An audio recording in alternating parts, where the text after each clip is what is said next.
Welcome back, ladies and gentlemen, to the Long and Thick podcast, where we help you navigate the noise and cut through the bullshit in the health and wellness space. Ronnie Grant, my good man. How the hell are you? I'm doing well. How are you, my friend? Fantastic. We're going to kind of roll right into this one. These are kind of current questions in the landscape of health and fitness that we see most regularly and we're asked most regularly as well. The big one, it's on everyone's minds. You see it all over the internet, TV, Instagram, all of that. GLP-1s, peptides.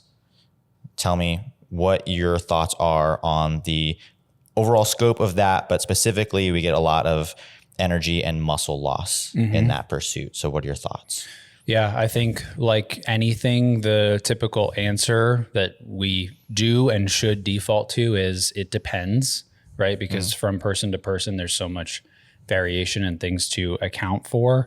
The question of like, should I be on one? Is there danger? Should I, be concerned about the muscle loss? I don't know. What I have seen that I think is probably the best application thus far is people really taking a bit more of that concierge type approach, really working hand in hand with their PCP, regular blood labs, really monitoring stuff and starting with way less. Initially, when these drugs were released, it was like, here's the dose, fucking let it rip. Right. And the side effects, as you would imagine from person to person, are drastically different depending on weight, age, like level of fitness, a million other things, right?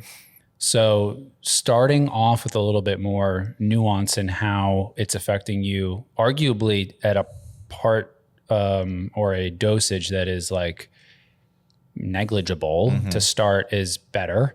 You'll see less of that muscle loss. You'll feel the subtle differences as you start to dial in the appropriate amounts. And I have seen some really amazing unknown side effects, especially for women, like having PMDD type issues, like dysphoric periods, and completely changing the way that they experience like some of their hormonal stuff. But you always have to be doing anything and everything to stave off muscle loss, like pretty aggressively. So, should you take it? I have no fucking idea. Nobody does except you, and you have to figure that out yourself. What are some of your thoughts on the matter? Well, it is nuanced. It is complicated because you are using something to actually make you comfortable with more caloric restriction. So that is going to, unless you get ahead of it with a progressive overload training program or just something that allows you to maintain what you currently have, like your bones and your muscle densities will take a hit if you just get on the stuff and let it do its thing and pare you down in terms of your body composition, So it's tough. And because there is a titration schedule generally prescribed with this, the dosage does ramp up pretty considerably from start to finish. I have clients that are currently on it, and you get to see how that works. And in the beginning, because it does make your food more bioavailable, they actually have better performance in the gym. But at a certain point, it is then consuming so much or limiting your calories so much that they don't have the same vigor and ballistic power in the gym. And that's his own little mental thing. So all I would say is, one, you need to have a training program if you're going to be on a GLP-1. Whether or not how you arrive at using one, that's like you said, it should be prescribed. It should have a good amount of background for your particular situation. But the end all be all is you need to be training. And if you have never trained, you need to start if you're going to be on a GLP-1, because the muscle loss and the bone density loss are coming. You just have to try to stave it off as best you can, because the body compositional change for you is going to be good for your health long term, but not at the expense of you being able to actually move comfortably and safely well into your years. So Yeah. that is the thing, is like, how do you stave off muscle loss? Well, you just use your muscles and you use your bones. You apply load as safely as you can, as progressively as you can. Right. But it is, in my opinion, a non-negotiable that you need to be training if you're going to be on one, because while you might love seeing the scale number go down, you don't realize what's waiting in the wings if you don't meet that with an appropriate amount of resistance training. Yeah. Because it's doing just as much damage as it's helping. Yeah. One other thought on this is the aggressive uptick in availability and how seemingly little regulation there is. It's like you can go to the fucking gas station and start. Pretty much. And don't, as the consumer, be mistaken that because something is readily available, that there's the same level of safety, applied to that. Just because companies learned how to get onto it and market it and manufacture their own version, the fucking cigarettes are readily available. You don't see that being a safe thing to do all of a sudden because you can have access to it. So just because it is an option doesn't mean it is a safe and the right option for you. Yeah. And we just ask people just to have a modicum of restraint when it comes to this kind of stuff, because of the availability and because it's new and robust, and they are very effective. Right. But it can be too effective, and the poison can be made by the dose, and for sure, this could be very helpful for very many people. That's butchered English for you, but this could be a mar on the human historical record just the same, because I think more people are going to do it haphazardly than with a good structure, and we're just imploring people to look into it and know that you should start with the bare minimum and try to keep the doses as low as possible to get your desired effect, because the real long-term effect of this is if you are doing most of the work yourself, not letting the drug do it for you. Agreed. So you've already hashed a little bit of this out, but the next question is, how do I actually build and maintain muscle as I age? So can you speak to some of the aging component and sort of recap with maybe a little extra, flavor in how to? Well, most people have it wrong that their bodies become less useful or less robust as they age. Until you get well into your years, there's not really a change. The change that happens is your lifestyle changes. And if you don't use something, you lose it. Your body is just an adaptability engine. So everyone loves to say, oh, after 30, everything goes downhill. It's like, well, no, you stopped moving, you stopped eating the same, you let other priorities take hold of your life, which is fine, but you cannot say that your body uniquely just gives up the ghost from 30s and beyond. Your habits, your discipline, all of these systems kind of go by the wayside because you're balancing deeper parts of your career, larger families, drama, whatever. So building and maintaining muscle as you age is remarkably simple as it was in your 20s. You just have to do it. Right. And most people are like, oh, well, you can't build muscle the same way. I mean, yes, you can. It's resistance training, progressive overload, and a decent amount of protein. Honestly, it's not even a crazy amount of protein. It's just more than people are used to. Right. And that's pretty much it. It's kind of an unsexy answer, but you just do the stuff. Yeah. And it's called anabolic resistance. It's where your body cannot synthesize the same amount of muscle with a similar amount of protein, but that's not even entering the equation until 65 or 70. So there is nothing, it's your habits that are dictating whether or not your body is falling apart in 30s and beyond, because it will do exactly what you need it to do if you give it the right inputs. Yeah. People just stop giving it the right inputs. Yeah. Well said. I love that. Anything else you want to add on that? No, I think it's a very slow burn that, like you said, people don't realize, and it's small changes in behavior that really leach that longevity thing. But one of my favorite things to see online in the myriad of bullshit that we're slapped with is watching like 80-year-olds that have never trained ever in their entire fucking life start. And the difference that a year makes, and you see them bent over and hobbling. Yeah. Someone filmed like a push-up, progressive video over the span of 6 months. Person starting hardly even, holding themselves up against the wall. At the end, they're like doing full fucking push-ups, and it's like, wow. It really, truly is that simple. But you just have to keep showing up, and not expect in 36 hours that you're this like drastically different person when it took 18 fucking years to get to the opposite side of it. Yeah. So I saw a viral video of a trainer working with an elderly gentleman to get him jumping and running again. Gentleman's 70s, 80s, and I mean, basically limping his way in. And he's sharing a bunch of comments along the way as he's sharing this journey, and people are saying how irresponsible this is. This, that, and the other thing. And like he has the man doing like a 28 or a 32-inch box jump fucking by sick. the end of it. Yeah. And he's sticking it, and it's not remotely unsafe. Right. And so, yeah, if you don't use it, you lose it. Yep. But if you keep using it, your body will reward you. Yeah. So this kind of parlays into the next one. We talk a lot about longevity, about feeling your best deeper into your years. What does that actually look like in practice? Yeah. So some of the biggest indicators when you look at those blue zones where people are, living past 100, arguably community and purpose starts to become beyond paramount. You need to have that foundation of movement as a regular practice, loading, resistance training, a balanced, well-maintained diet, regular sleep, which is just like the normal cycle, nothing crazy. It is funny how horribly simple all of the things are, and yet how challenging it is to embrace each of them. Yeah, and align them all at once to get that perfect picture of everything. Right. And the counterpiece to what will rob your longevity is how some of these things will fall by the wayside. Let's say through your college years, you get into the habit of staying up really fucking late because you're used to cramming for exams or partying or doing whatever.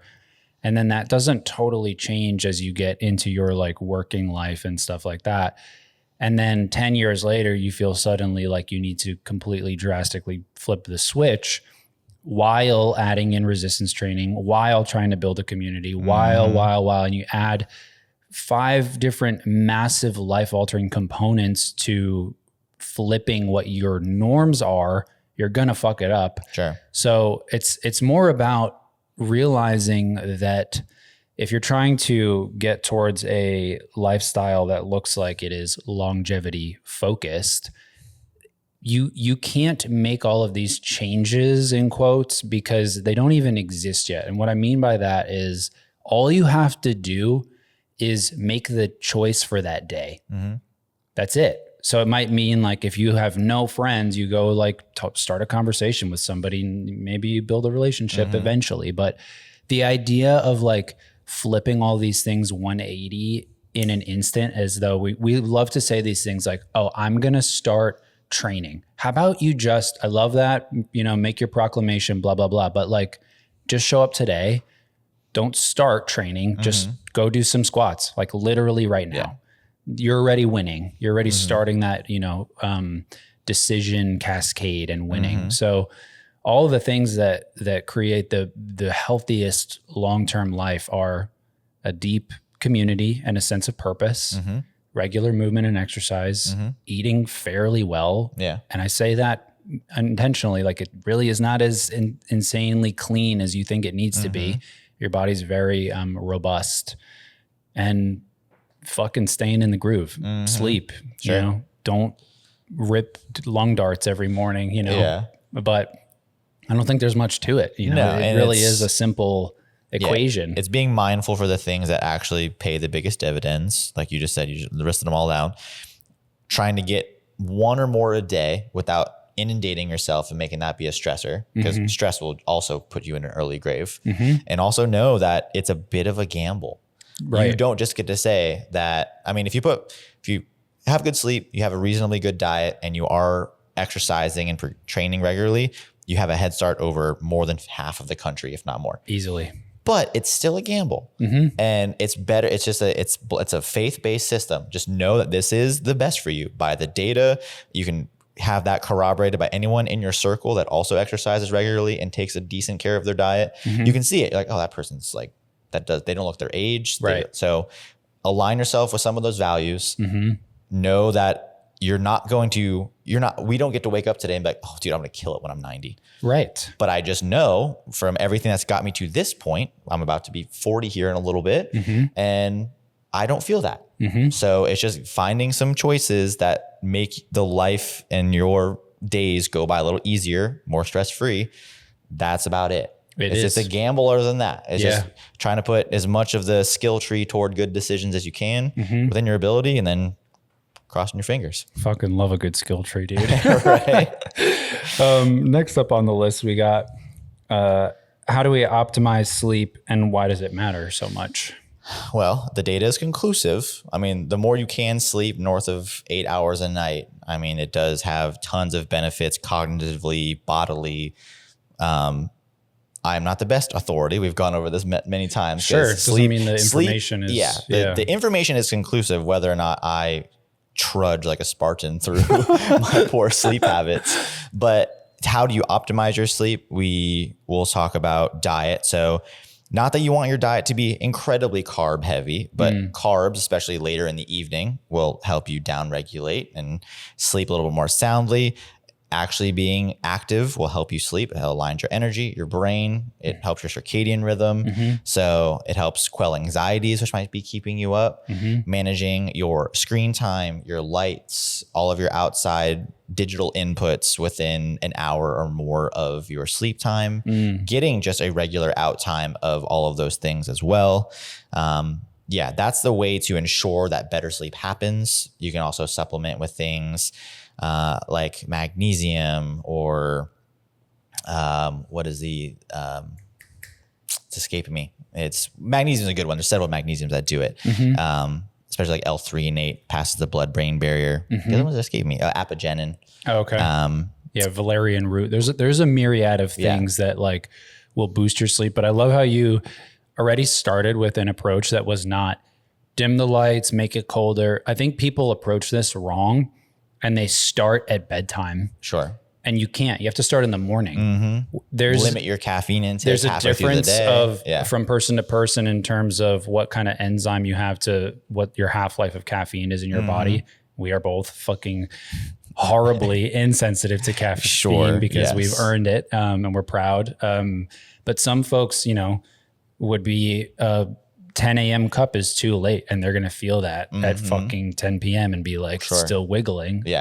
So you have to start your better sleep stuff in the morning, light exposure in the morning, like exercise through the day, not being super stressed out, not being full of stimulants. The list goes on. And so if you think you're going to just arrive at like bedtime and it's like, you get in bed at 8 and start your new habit, you're going to fucking toss and turn and be miserable and then anxious and the clock's ticking. You keep looking over and you're like, fuck, it's later than I should be. I should be asleep. And you already lost. So for sure. I like that you started with that approach.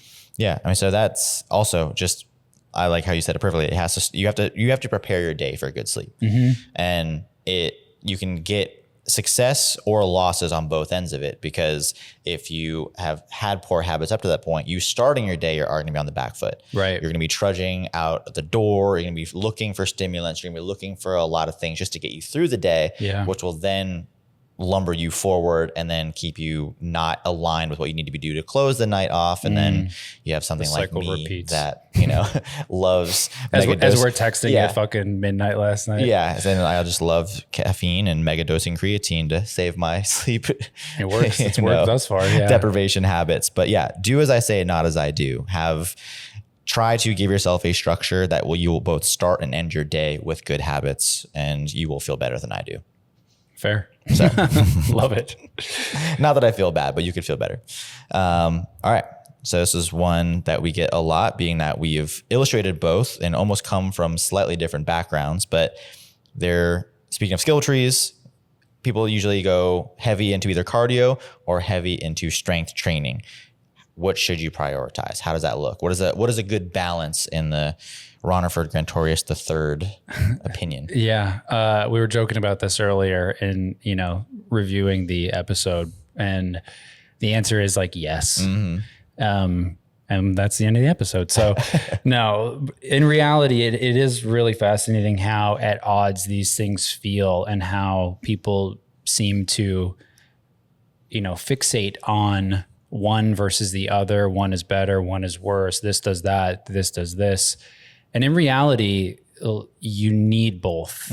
If you want to be a healthy, athletic individual and you care about your longevity, you will miss out on so much strength gain by minimizing your cardio. Like your 10-minute walk is not really cardio. Like it's not enough. It's not enough time. That's not how our hearts adapt. It's not enough.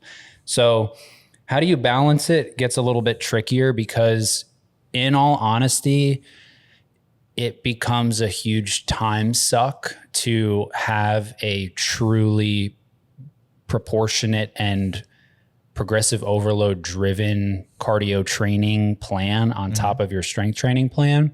And you need to understand the nutritional component to make sure you have enough energy in the tank to do both. It will probably mean longer periods of training and sort of mapping out where you're going to fit these things in. As a general rule of thumb, it's pretty much always better to do your strength stuff before you're going to do any cardio thing. I don't recommend you, and I've done this plenty of times for the sake of managing time, lift and then do cardio. And it's just a lot. It's a lot of nervous system demand. It's a fuck ton of energy draw.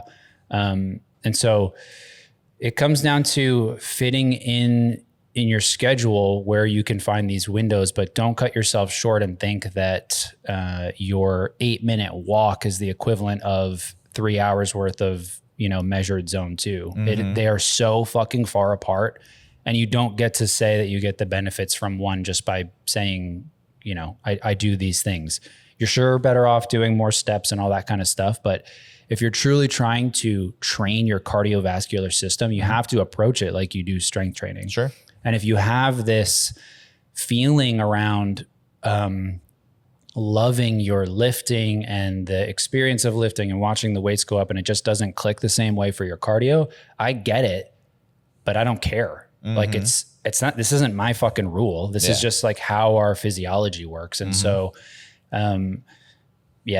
you have to do both if you want the most out of your body. Gotta have both of them. Yeah. Both them up. Any thoughts around that? No, I mean, I definitely agree because it is a aggregate of both of those things that will help you live longest and healthiest. Yeah. There is some, not that I am trying to yank things more into the meathead world, but there is some data to show that it's a little skewed in terms of the more muscle tissue you have on is a bit more scaled up in terms of all-cause mortality reduction. So if someone is, say, in the top 90th percentile in cardio, someone in the 50th to 60th percentile of muscle mass for their physique has a similar all-cause mortality reduction. However, you cannot help that certain things in the muscle world do not adequately challenge and maintain your heart correctly. So that is the only asterisk there, that muscle is very, very important, but it is a handshake scenario. Like you need both. So agreed.